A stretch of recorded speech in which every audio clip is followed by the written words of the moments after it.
Hi friends, அனைவருக்கும் வணக்கம். தமிழக அரசாங்கம் மகளிர் உரிமை தொகை திட்டத்தில் மேல்முறையீடு செய்தவர்களுக்கு அவர்களுடைய மொபைல் எண்ணை சரிபார்க்கும்படி சொல்லியிருக்காங்க. மொபைல் எண்ணில் குறுஞ்செய்தி வர வைக்கப்பட்டுள்ளது. என்ன வர வைக்கப்பட்டுள்ளது பார்த்தீங்கன்னாக்கா, தேர்வு செய்யப்பட்டவர்களாகிட்டும் தேர்வு செய்யப்பட்டவர்களுக்கு ஒரு மெசேஜும், உங்களால் விண்ணப்பம் நிராகரிக்கப்பட்டிருந்தாலும் அதற்கான மெசேஜும் வந்திருக்குன்ற மாதிரி சொல்லி கொடுத்துருக்காங்க. இன்றைக்கி அதுக்கான தமிழக அரசாங்கம் ஒரு அறிக்கை கொடுத்துருக்காங்க. அதில் பார்த்தீங்கன்னாக்கா, தமிழக அரசாங்கம் கலைஞர் மகளிர் உரிமை தொகை திட்டத்தில் மேல்முறையீடு கோரி விண்ணப்பித்தவர்களுக்கு விண்ணப்ப பரிசீலனை உள்ளது. அதில் தேர்வு செய்யப்பட்டவர்கள் டிசம்பர் மாதம் முதல் வங்கி கணக்கில் வர வைக்கப்பட சொல்லி கொடுத்துருக்காங்க. அதுவும் இல்லாமல் டிசம்பர் மாதத்தில் தேர்வு பரிசீலனை செய்தவர்களுக்கு மூன்றாவது கட்ட தவணையாக டிசம்பர் 23 தமிழக முதலமைச்சர் வழங்க போகிறாருன்ற மாதிரி சொல்லியிருக்காங்க. டிசம்பர் 23 பார்த்திங்கனாக்கா, சென்னையில் மூன்றாவது கட்டமாக விடுபட்டவர்களுக்கு மகளிர் உரிமை தொகை பணம் வழங்கும் திட்டத்தை தொடங்கி வைக்கிறாரு.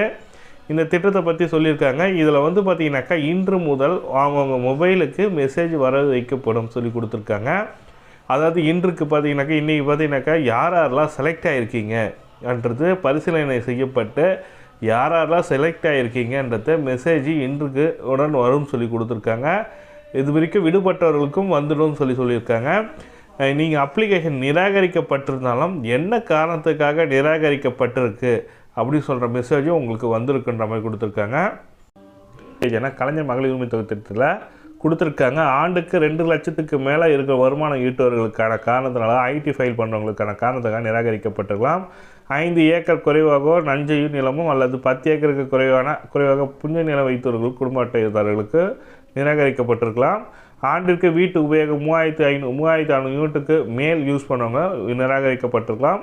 இப்போ தனியாக வருமான சான்று அல்லது நில ஆவணங்கள் பெற்ற விண்ணப்பத்துடன் இணைக்க தேவையில்லை சொல்லி கொடுத்துருக்காங்க. இந்தந்த காரணத்துக்காக நிராகரிக்கப்படலான்ற மாதிரி தான் கொடுத்துருக்காங்க. உங்களோட மின்சார கட்டணம் 4 சக்கர வாகனம் அப்படிலாம் சொல்லி கொடுத்துருக்காங்க. ஆண்டு வருமானம் 2 லட்சத்துக்குள்ளே இருக்கணும். அரசு ஊழியராக இருக்கக்கூடாது. பொதுத்துறை நிறுவனங்கள் வங்கிகளில் ஊழியர்களாக இருக்கக்கூடாது. வாரியங்கள், உள்ளாட்சி அமைப்புகள், கூட்டுறவு அமைப்புகள் ஊழியர்களாக மற்றும் அவற்றில் ஓய்வூதியர்களாக இருக்கக்கூடாது சொல்லி கொடுத்துருக்காங்க. தமிழக அரசாங்கம் ஓய்வூதியம் பெறுபவர்களுக்கு முதியோர் ஓய்வூதியம், அந்த குடும்பத்தில் முதியோர் பென்ஷன் வாங்குறவங்க, மாற்றுத்திறனாளி பென்ஷன் வாங்குறாங்க, விதவை பென்ஷன் வாங்குறாங்க, கைம்பெண் பென்ஷன் வாங்குறவங்களுக்கு இந்த திட்டத்தில் தகுதியற்றவர்கள் என்று கொடுத்துட்டாங்க. மீதமுள்ளவர்கள் தான் இது கிடைக்கின்ற மாதிரி கொடுத்துருக்காங்க. இந்தந்த காரணங்களுக்காக நிராகரிக்கப்பட்டிருக்கலாம். உங்களோட விண்ணப்பம் நிராகரிக்கப்பட்டதுக்கான காரணம் கண்டிப்பாக மெசேஜில் சொல்லியிருக்கப்படும் சொல்லி கொடுத்துருக்காங்க. தேர்ந்தெடுக்கப்பட்ட பிரதிநிதிகள் பார்த்தீங்கன்னாக்கா, வார்டு உறுப்பினர்கள் தவிர மற்றவர்கள் வார்டு தலைவராகட்டும், ஊராட்சி மன்ற தலைவராகட்டும், கவுன்சிலர் ஆகட்டும், யாராக இருந்தாலும் நிராகரிக்கப்படுகிறாங்க. சொந்த பயன்பாட்டுக்காக கார், ஜீப்பு, 4 சக்கர வாகனங்கள் வைத்திருப்பவர்கள் கிடையாது. ஆண்டுக்கு 50 லட்சம் மேல் ஆண்டு விற்பனை ஆனுவல் இன்வெர்டருக்காக கிடையாது சொல்லி கொடுத்துருக்காங்க. எனவே தொடர் சமூக பாதுகாப்பு திட்டம், ஓய்வூதியம் அதெல்லாம் இதில் இருந்தீங்கன்னாக்கா கண்டிப்பாக கிடையாது சொல்லி கொடுத்துருக்கேன். மேற்கண்ட ஏதாவது ஒரு தகுதியின்மை வகைப்பட்டியலில் வரும் குடும்பத்தை சேர்ந்தவர்கள் கலைஞர் மகளிர் உரிமை திட்டத்தில் பயன்பெற தகுதி இல்லை சொல்லி கொடுத்துருக்காங்க. இதுதான் அவங்க கொடுத்துருக்க ஒரு முக்கியமான தகவல். இது பார்த்திங்கனாக்கா, அவங்க அஃபிஷியல் வெப்சைட்லேயே அப்டேட் பண்ணியிருக்காங்க. இந்த வெப்சைட் லிங்க் டிஸ்கிரிப்ஷன் லிங்க்கில் கொடுக்குறேன். அதில் உங்களோட மெசேஜ் வரல சார், இது வரைக்கும் எனக்கு மெசேஜ் வரலன்னா நீங்கள் உங்களோட இசேவை மையத்துக்கோ அல்லது உங்களோட மொபைல் நம்பர் மூலமாக உங்களோட ஸ்டேட்டஸ் செக் பண்ணிக்கலாம். உள்நுழைக்கன்னு சொல்லிட்டு இருக்கோம். அதில் பார்த்திங்கனாக்கா, பொதுமக்கள் உள்நுழைப்புன்னு சொல்லிட்டு இருக்கோம்.